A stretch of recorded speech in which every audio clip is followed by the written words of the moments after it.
A recent research report suggests that by exercising vigorously, one significantly lowers one's chances of developing certain cardiorespiratory illnesses. Okay, so we're saying like, hey, if we exercise vigorously, we're going to have we're going to be able to prevent having these illnesses. But exercise has this effect, the report concludes, only if the exercise is vigorous. Thus, one should not heed older studies purporting to show that non-strenuous walking yields the same benefit. So what is our conclusion here? That one should not heed older studies purporting to show that non-strenuous walking yields the same benefits. Yeah, and why are we saying that? We're saying that because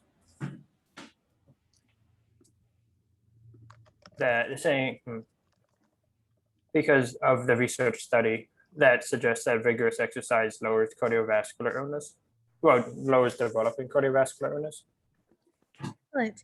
And is this a good reason? So we're saying like, hey, you shouldn't listen to these studies that show that walking yields the same benefit because these other studies show us that you can only do this if your exercise is vigorous. I would say no. That's not a good argument. Why not? Because just because other studies show that something doesn't do something doesn't mean you have to throw out the first study entirely. Excellent. Right? Yeah, it's like, how do we know which study is better? Mm-hmm.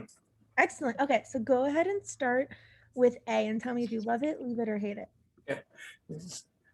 Fails to consider the possibility that the risk of developing certain cardiorespiratory illness can be reduced by means other than exercise.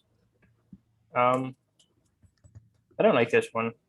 Fails to consider the possibility because I feel like that's bringing in like too much outside information.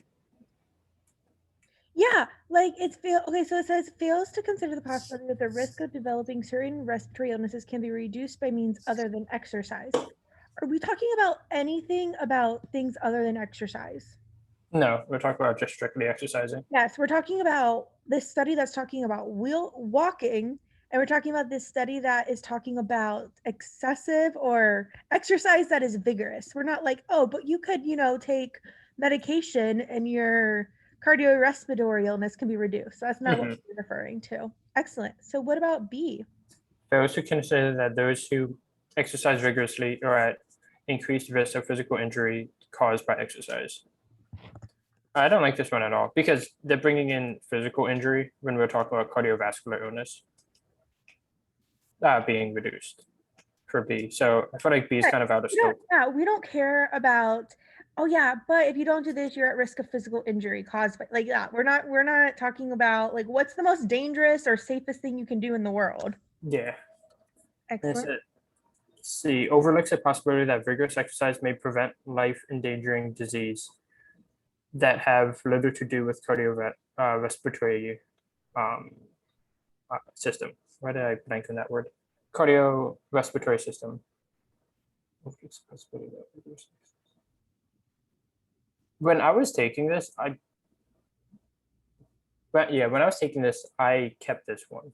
Okay, so what do you think of it now?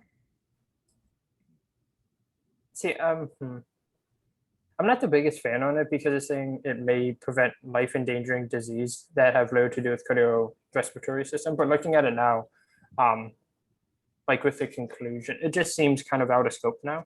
Yeah, so what is the goal of a flaw question?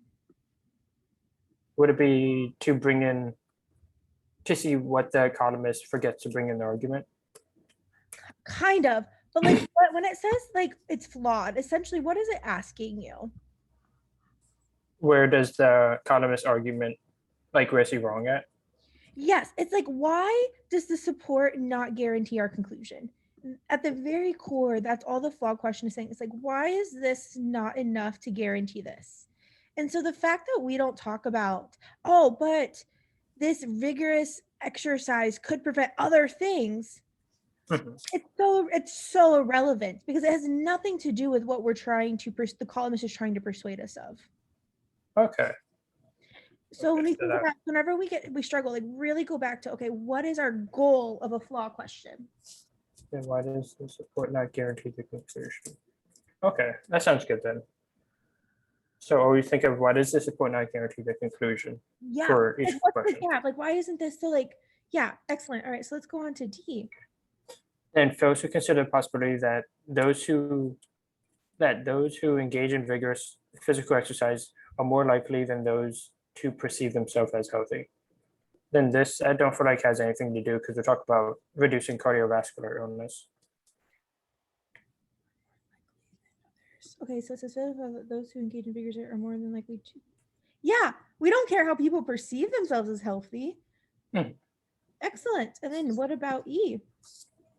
Then E fails to show that a certain conclusion of recent report is better justified than the opposing conclusion reached in older studies. So looking at E now, I kind of see why this is kind of like exactly what we talked about before, where it's saying that a newer report is better than the older ones, but it doesn't like justify as to why it's better. Yeah, it's saying like you can't just pick and choose like, oh, well, this study's new, so it must be right. And then we just are going to completely ignore this one. It's like you didn't show us why the other one is wrong at all. And you didn't say why this one is better. So yeah, E is definitely going to be our answer.